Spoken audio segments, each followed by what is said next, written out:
Hello everyone, my name's Julie New and I'm the author of The Grief Garden Path. Today's day 3 of National Grief Awareness Week, and today the theme is support for children and young adults who have been bereaved. It's very, very close to my heart, this particular type of bereavement, because both of my children were bereaved. They lost first their father and then their stepfather.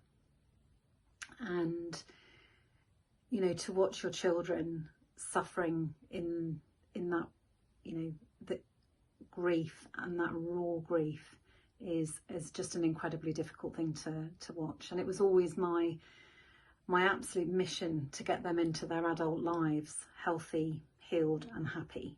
And that was always really important to me. And I achieved it. They're both doing incredibly well, which is fantastic. And Amy, actually, my eldest daughter, shared her story from losing her father.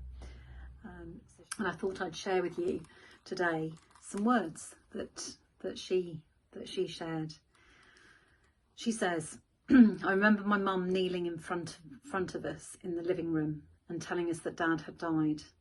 It didn't really hit me at the time, except I just remember screaming and kind of losing control of my emotions. I remember that really well as well. I was in shock, and it didn't really feel real until the day after, when we travelled to join my grandparents in the town Dad died. Seeing him in the chapel of rest was some comfort. At least I could touch him and kiss him for the last time. It was a horrific and surreal few days. I understand that not everyone needs to see their loved one, but it helped me. Many years have passed since then, and Amy says, I still wonder what his last thoughts were, if he had any. I have had to continue my life without him. He was very strong-willed, strong-minded and funny, and I will always miss being able to pick up the phone and speak to him. He was and is part of me, and I of him, so that will always bind us together. Amy says, I still get a bit angry when people take their parents for granted. I have had a good support system through my friends and family. Sharing this experience with them has allowed me to feel sad and grieve in my own way. And I just wanted to share with you a couple of Amy's golden nuggets of wisdom that she shares. So Amy says, time is the biggest healer, and everyone deals with their grief differently. For example, my experience was very different to that of my sister. She also says, don't take people you love for granted. You don't know how long they will be with you.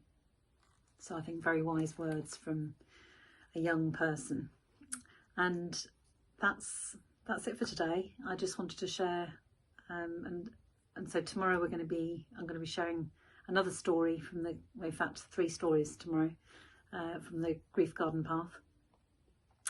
Tomorrow it's men's grief, so I've got 3 men that shared their stories in the book.